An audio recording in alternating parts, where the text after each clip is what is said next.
Imagine it's the winter of 1342 in the heart of London. You are an independent baker.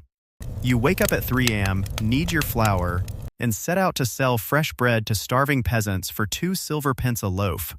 You're making an honest living. Then, 3 men in dark woolen cloaks smash open your door. They don't steal your money. They seize your oven, smash your flour sacks into the dirt, and drag you before a court. Your crime? You didn't steal. You didn't poison anyone. Your crime was selling bread. 1 penny cheaper than allowed. You didn't break the king's law. You broke the guild's law. We are taught that medieval kings and feudal lords ruled Europe with absolute power. But behind the thrones, hidden inside nameless stone halls, sat the real rulers of the continent. A terrifying secret network that fixed every price, crushed every competitor, and quietly funneled 90% of Europe's circulating wealth into their own vaults. They were the trade guilds. And if you tried to survive outside their system, they didn't just ruin your business. They erased you. To understand how these cartels operated, you have to look at how a medieval town actually functioned. If you wanted to work in 14th century Europe, you couldn't just open a shop. Whether you were a shoemaker, a blacksmith, a weaver, or a stonemason, every single trade was locked behind an ironclad monopoly. If you weren't a sworn member of the local guild, practicing your craft was an illegal act. Think about modern business. If you work harder, make a better product, or lower your price, you win customers. Right? In 1350, doing that was considered an economic crime called forestalling or regrading. If a guild weaver noticed you were using a faster loom to make twice as many shirts, the guild inspectors would raid your workshop at midnight.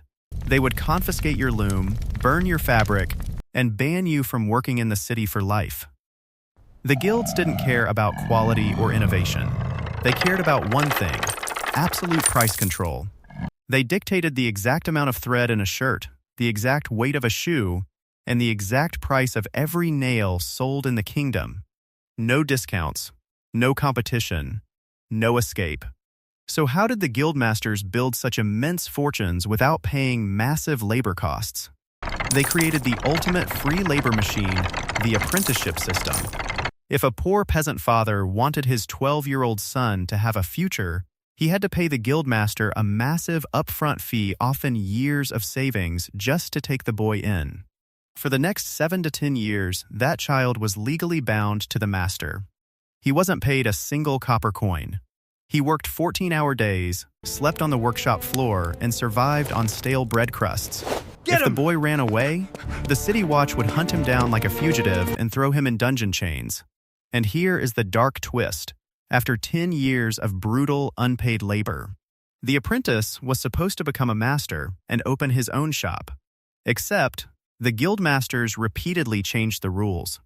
When the boy turned 22, the guild would suddenly demand an impossible masterpiece fee, a tax so high that 90% of young workers could never pay it. They were trapped forever as low-wage journeymen, forced to work for the same rich guildmasters who owned the system. It was legalized economic slavery, hidden behind the shield of trade education. By the late 1300s, the financial power of these guilds surpassed the royal treasuries of Europe. So why didn't the kings stop them? Why didn't monarchs crush these cartels and seize their wealth? Because the kings were broke. Whenever a European king wanted to wage a war, build a castle, or fund a crusade, he didn't go to a bank. He went to the guild masters. The guilds would hand the king massive chests of gold, silver bullion. But these were never gifts.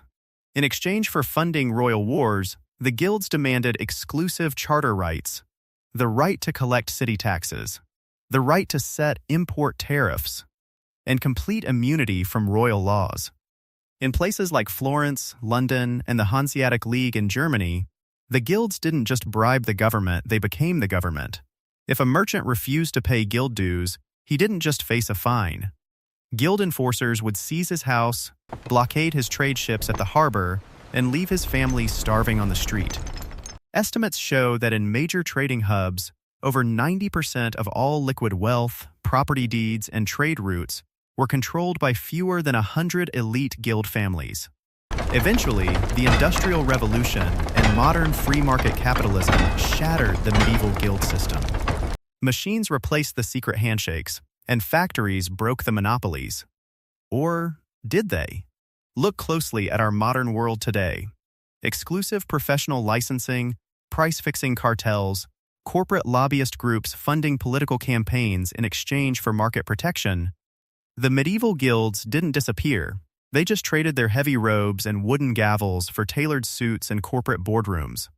The next time you pay an inflated price for a basic necessity, remember, the system wasn't built for free trade. It was built 700 years ago by a group of men who decided that no one makes a single coin without their permission.